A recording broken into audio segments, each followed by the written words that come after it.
Hi, everyone, and welcome to Coffee and Careers. We are here with another special edition this week, and we're featuring interior design. So I'm super excited. Just introduce myself again quickly because you guys are probably getting sick of that as you see me just about every week. But my name is Erica O'Toole, and I am filming from campus this week. So we were just talking before we started, and I think I'm going to have like a guess where I am on campus, like the medallion hunt where you guys have to come find me. Um, because I'm in a really plain background, so it'll be really, really hard for you to find me this time.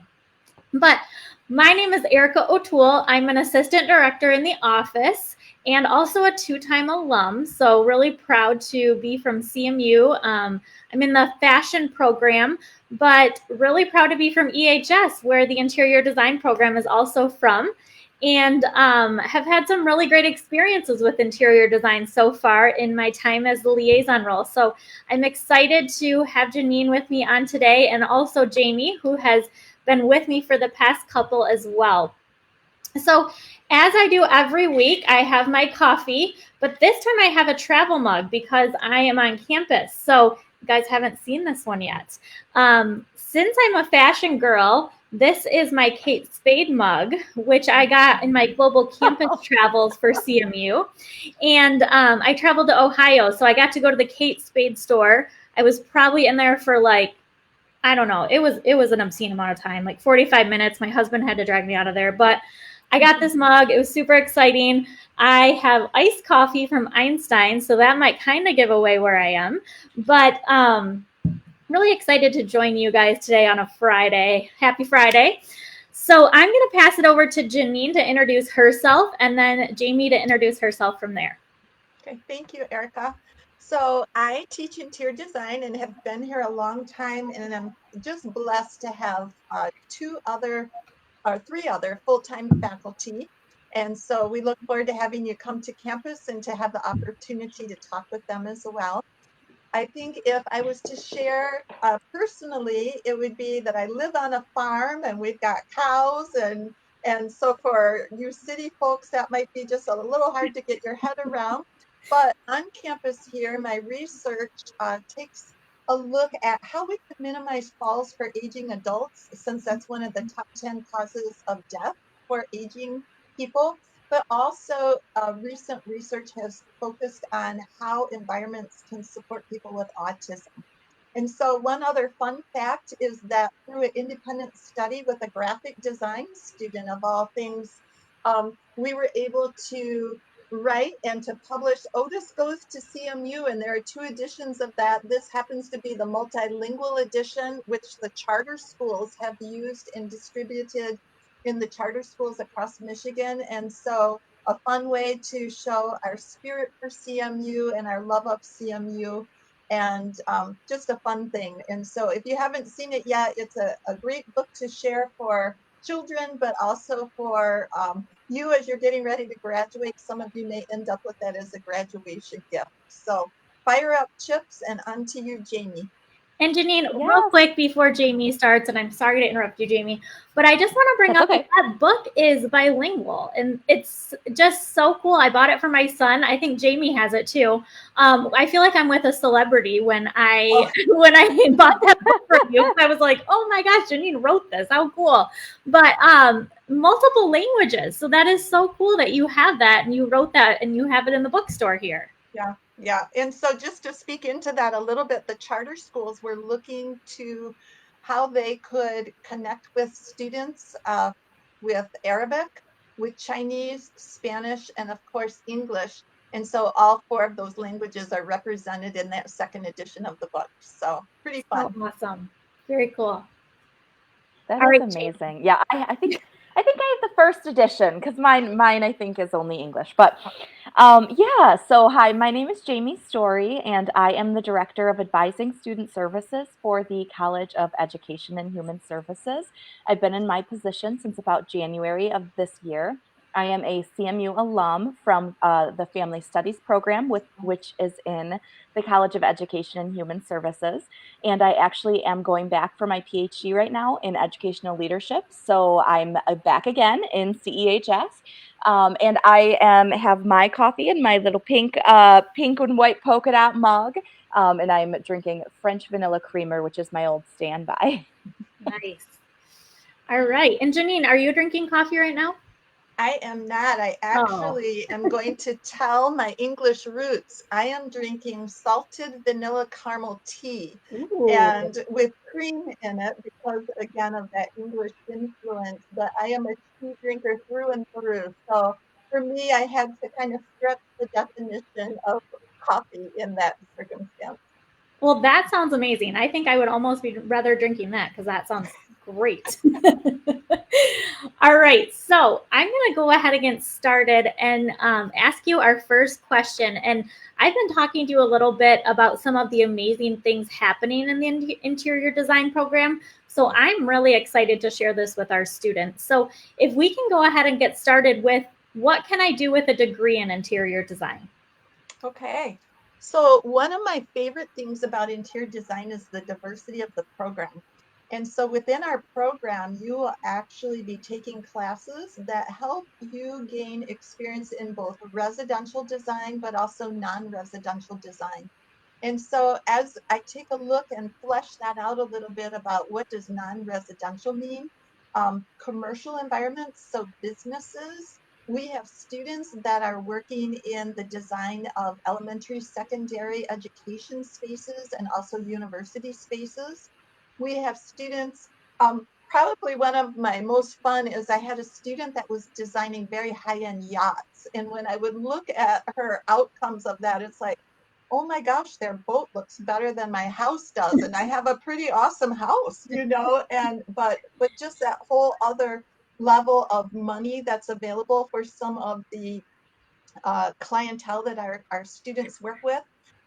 We've had students that have worked on airline interiors. And in fact, in my background, I worked in a commercial design firm and we were able to work on a couple of chartered airlines. And so related to that, things that you might not ever think about, but the fire standards are extremely strict there. And now as we are looking at the airline industry, cleanability standards, a whole nother issue within the airline industry and really everywhere.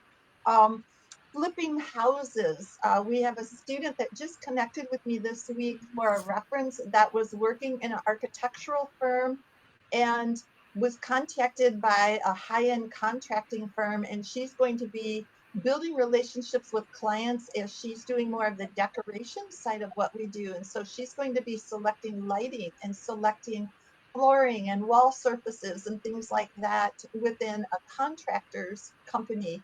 Um, and so another fun one is we've had a couple alumni that have worked in disaster relief. And so the federal government has funds available that after a disaster has been behind us for 2 years, there's another level of funding that opens up. And so we had them working on the Katrina hurricane, people that were still homeless after 2 years. They began to then provide housing standards to help people get into their homes. The Joplin tornadoes in Missouri was another place where they worked. So those are just a couple of those, but another fun one, I had a student come to me as she was beginning to think about her internship. And she said, Janine, I really would like to work with impoverished people in third world countries. And I was like, wow, I'm going to have to think about that one for a little while. That hasn't been something we've had anyone do before. And so she came and we talked, and I said, you might begin to talk with Habitat for Humanity and get some training in that area. And we no longer have this minor, sadly, but she had a construction management minor. And so went and talked with Habitat for Humanity and said, I've got a manufacturing job at where my dad works on Monday through Thursday. Is there anything I could do with you on Friday? And they said, well, you could come and volunteer with us, but we don't have a paid position. 2 weeks later, they called her and they had an AmeriCorps position that was paid full time. And they said, this position has opened up. and you can come and work for us all summer. And so she was in charge of leading volunteer groups for construction. And then, as a result of her role there, developed donation packages where if somebody wanted to give $100, these were the things they could provide for the house. If they wanted to give $200, that expanded, that list expanded. And so it was really awesome to see at a grassroots level how she impacted that organization. But even more exciting to me was the fact that there was an organization called Step Up Ministries who does exactly what she wanted to do. And because of her habitat experience, she was able to work in her first full-time job with them was in the Bahamas, building housing for homeless people with AIDS. And then again, she was able to organize volunteer groups that were coming in and to provide that housing. And so she continues to work with them and to do jobs around the United States, but also in third world impoverished countries, which was her goal. And so I'm so proud of her, but it just shows. Oh, and one more example.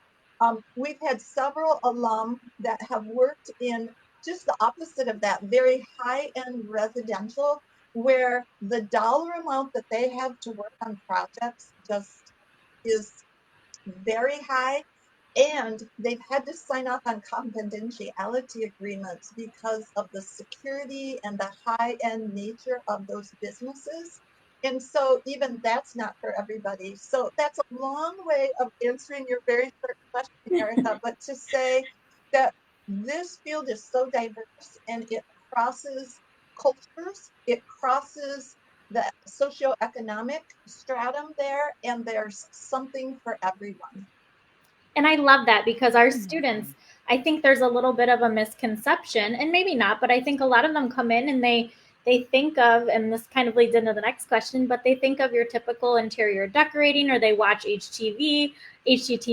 I know I always did. I love HGTV. But they don't think of all these other amazing things that the program is doing. I know you just talking about autism and designing spaces specifically for people with autism. My husband is a special education teacher, and I've just taken so much interest in all those things you're doing. And so just amazing, the spectrum of these high-end designs to these amazing other things that you're doing as well with these nonprofit work as well. So really interesting to hear. So Jamie, I'll go ahead and hand it that off is to you. fantastic. So Janine, can you talk through what is the difference between interior design and interior decorating? Yes, I can to some degree. And I would tell you that interior designers have a 4-year education. And depending on where they're located in the United States, there are 27 states and provinces that have some type of licensing. So it might be a Title Act, a Practice Act, or a certification.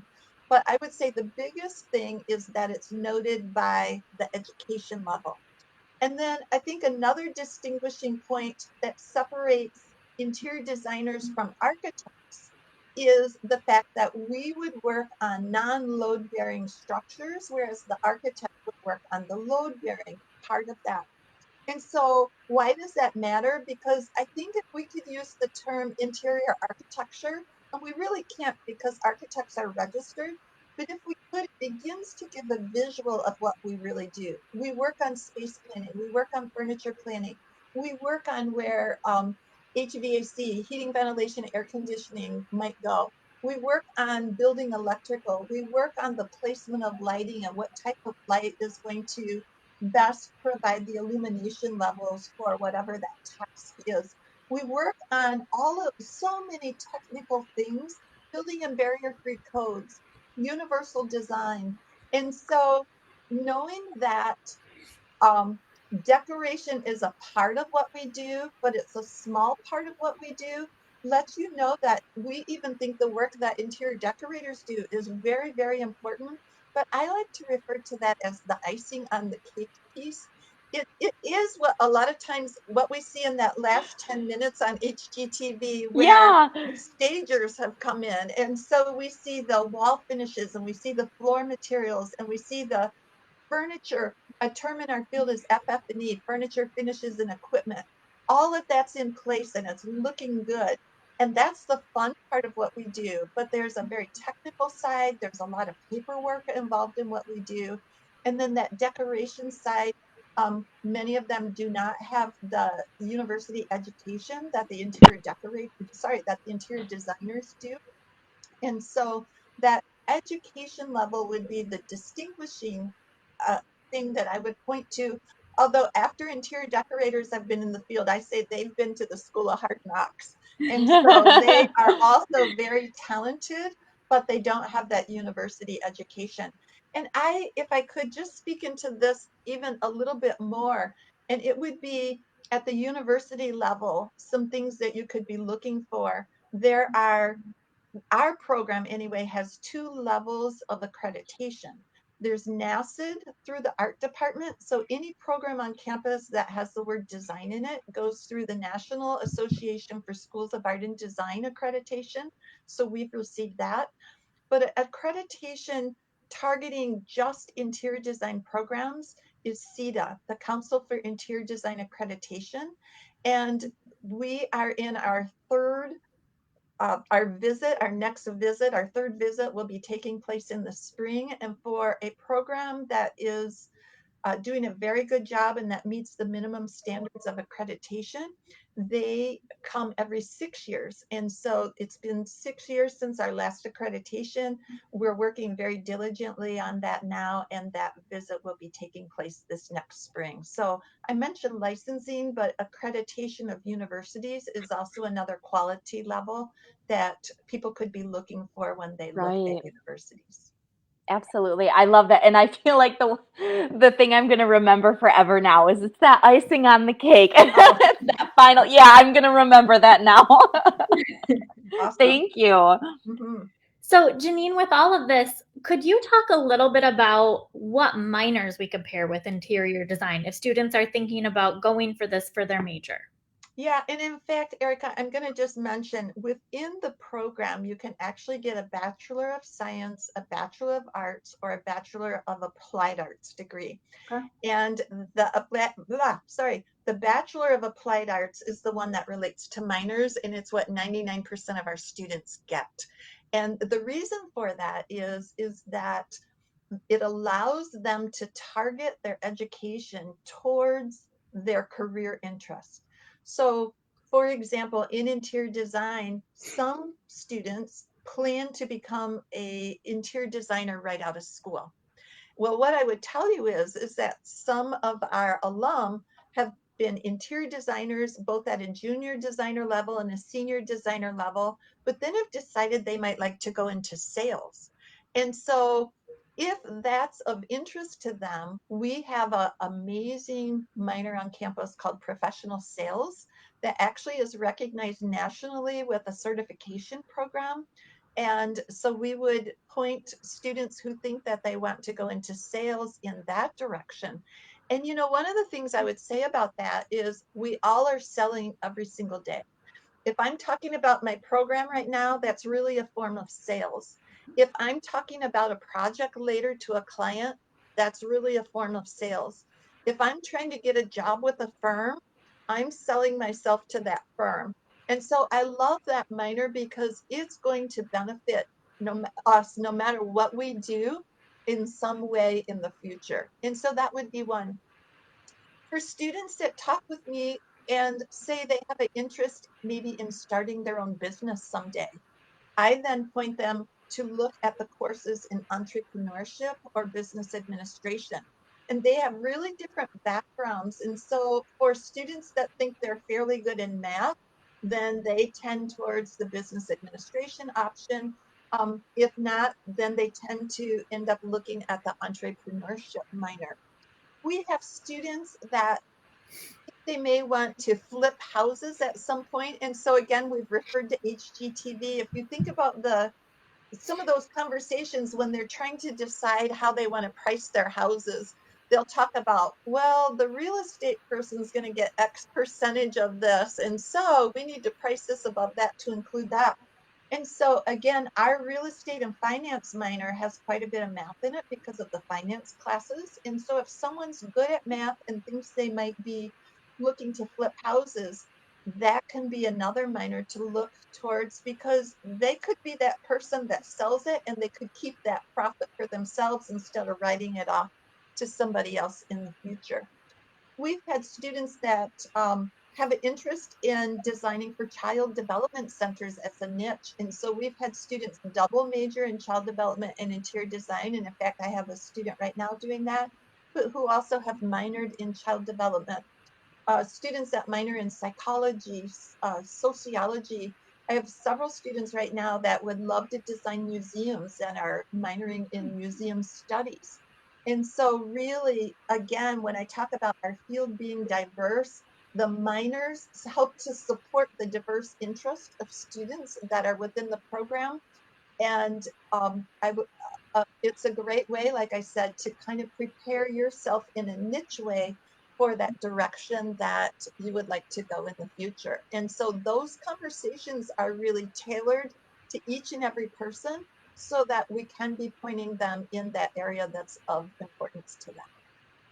That's awesome. I love that because it really is tailored to each student. It sounds like you really sit down and figure out what each student is interested in and then how each of those minors will work towards their goals. So Absolutely. I love how specialized that is for them.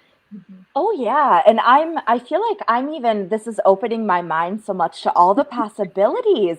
Yeah. I just feel like there are some things that I just hadn't thought about with the pairing and really how much you can do with interior design. I feel like that's so amazing. Like I mean, I knew it, but it's when you talk about it and give the specific examples, it's really amazing. So I guess that kind of leads to my next question, I suppose, is so what careers are trending right now in the interior design industry? And then, even maybe one step further, is how has COVID and the global pandemic impacted what careers look like for interior design majors? Well, and that's a really good question, Jamie, because I would tell you today they're changing right now. You know, some of the things that a commercial designer did before are very different right now as a result of COVID. So I'll answer the first part of your question first, in that some of the trending places within our business relate to sustainability. And so being sensitive to the environment, the well-being of people. And so not only do we need to be kind to Mother Earth, but are those materials that we're bringing into spaces good for people as well? And so it could be, and all both of you can probably relate to this, but the bathroom in our building, for example, has a really loud hand dryer. And I always wonder if I'm losing hearing every time I use it, you know. And so I would say, is that sustainable? Yes. But is it good for people? On some level it is, but I think we can do better with that one. And so that would just be one example of how sometimes we think we're doing things good for one reason, but we need to take a look at more objectives. And that when we take that into account, you know, the answers might actually become different.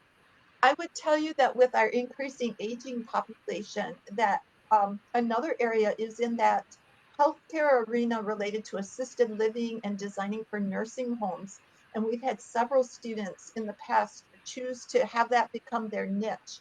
And so I see that only continuing right now, and COVID impacting those spaces. I'm going to hold off on the COVID for just a minute, but COVID is definitely impacting those spaces as we look at how aging individuals have been just especially hard hit in that area. I would say that schools have really taken on recognition of how the environment can impact learning and teacher to student engagement. And so we have multiple alumni who have begun to work with architectural firms and to develop amazing school solutions that are impacting our children. And again, COVID is impacting what they are doing like hugely. And I would say, I already mentioned, and you already mentioned, Erica, that autism, the increasing diagnosis level has gone from 1 in 200 in the 90s to 1 in 59 people being diagnosed as we speak. And so looking at how environments can be impacting the ability to learn, the ability to socialize with others, the ability to learn how to engage with others, And this is just a fun thing. Not only do we care about our students in the classroom, but I had a student come to me that said, Janine, I had a hard time deciding between majoring in special education and majoring in interior design. And she was in my special user groups class where we learned to design for children, older adults, and people with disabilities. And she said, I love this class because it's really brought both of those areas together for me. And I said, well, I didn't know you had that special interest. And so I asked her if she wanted to work with me on a research project. And so we developed some standards for vocational centers targeting the needs of people with autism that help them in training for independent living, that help them to be able to have the skills to get a job within communities, that help them in so many different ways. And again, it opened her mind even to the fact that design is involved in so many things. And I would go so far as to say anything not of nature is designed. And so we are impacting people at a grassroots level in so many ways that we don't think about. And so what was fun, and the reason I like mentioning this example, is she graduated in the spring. And because she had worked on that research project, when she went to interview, there were a couple people that said, we don't have job openings at this time, but we would love to get into that area. Can we talk to you more about that? And it opened some doors for her doing things outside of class that might not have been opened otherwise. And she is doing exactly what she wants to do in terms of impacting people with special needs that would not otherwise maybe have been available to her had she not done some things outside of class. And then to pull that all back around, Jamie, to this idea of COVID, I think every space has been impacted by COVID. But I was watching a webinar this summer talking about exactly that. How is this going to impact space in the future? And so all of our designers are having to look at how does the design of space look different tomorrow as a result of this pandemic?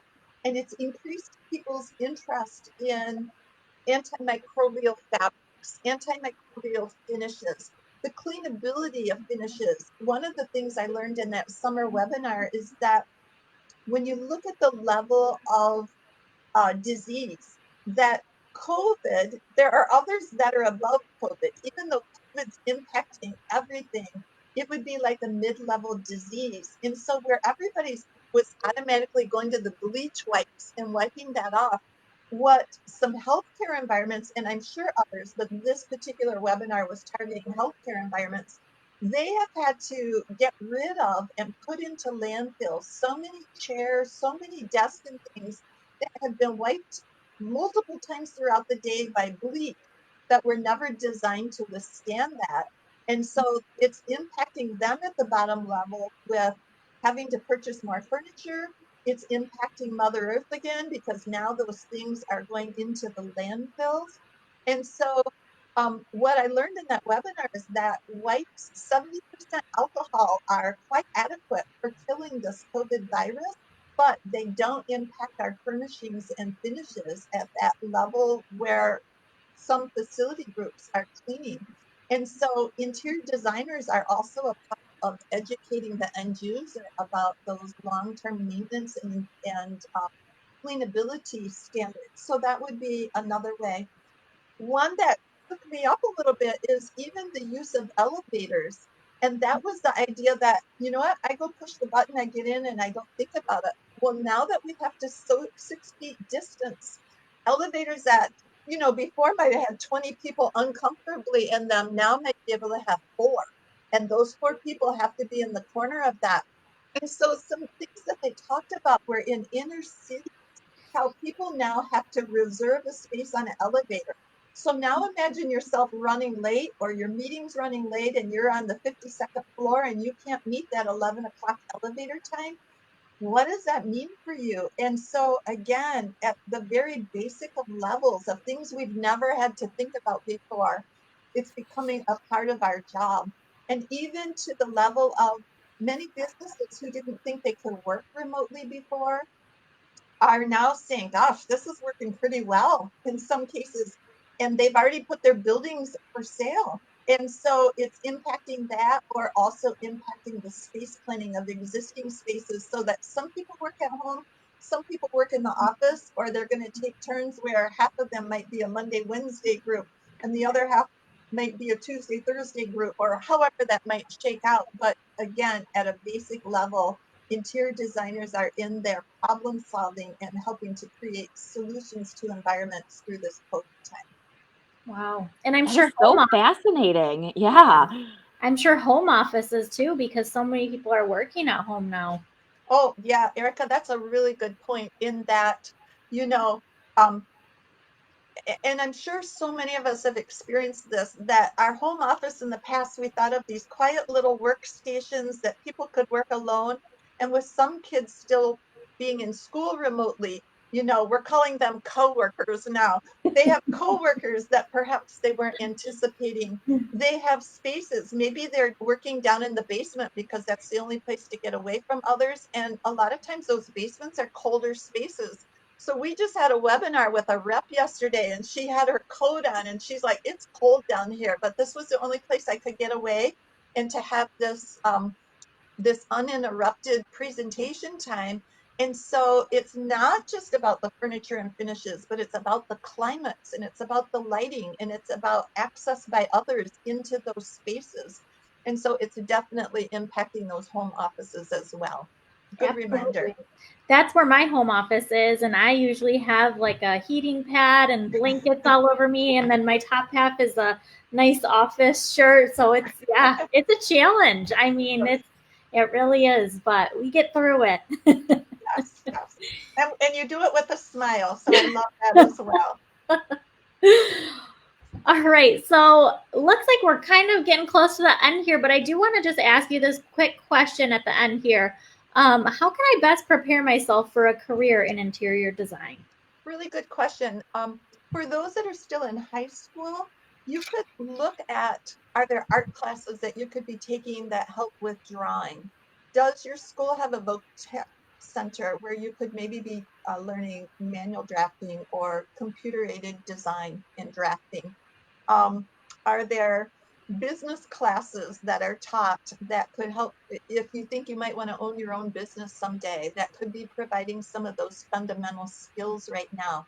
But those would be perfect ways in high school with coursework that would allow wonderful preparation for the field. The other thing that I would point out too, though, is that a lot of times when students come to us, they're afraid because they don't have that background. And so I would want to point out that as part of our program, you would be taking classes that provide art fundamentals, that provide drafting, that provide CAD skills, drawing skills, knowledge of aesthetics, and so on. And so it might be faster paced because you're learning so many things at the same time, but we also start from ground zero and work students through to the skills that they need by the time that they graduate. Awesome. And I appreciate you joining us. And I will say that these professors have so much passion for these fields. And I can definitely say that Janine has some serious passion for interior design. I joined one of her classes, and you expect to hear them talk about this, but Janine actually showed me how to do tile working, and I was just fascinated. I did not expect that. And I mean, it was amazing. I actually did tile working in a class. So how cool is that you get to experience something like that? So please reach out to that department, reach out to Janine. But awesome. Thank you so much for joining us today. Thank you, Jamie, for joining again. I appreciate it. Absolutely. Any last words or tips from either of you about interior design? Yeah, Janine. I do. And with Jamie being from the advising, come and talk with us early. Yeah. And get that advising feedback early, because it can help you be targeted so that you're in and out of school in that 4-year period of time. Or are there things that you can be doing like CLEP test and things that can help speed up that process? And so come and see us early. We'd love to talk with you. I know that many of you might be a little afraid of talking to a college professor, but we want you to come, and we're excited about the opportunity to talk with you. And so that would be my one tip. Yeah, absolutely. And interior design is a program where you can really, even as a freshman student, a brand new student to the university, dip your feet into the major classes, which is amazing. So it's a really cool opportunity. And advisors, whether it's the professional advising staff or faculty advisors, are super happy to talk to students. So let us know if you have any questions. Yes. Thank you. Absolutely. Well, thank you guys so much for joining us for coffee on this lovely Friday. Hopefully you get some time to get out there and enjoy the nice weather. It's beautiful outside. And happy Friday. Thank you for joining us for coffee Cheers. today. Fire Have a up, great Chip. weekend. Bye, everyone. Fire up chips. Bye-bye.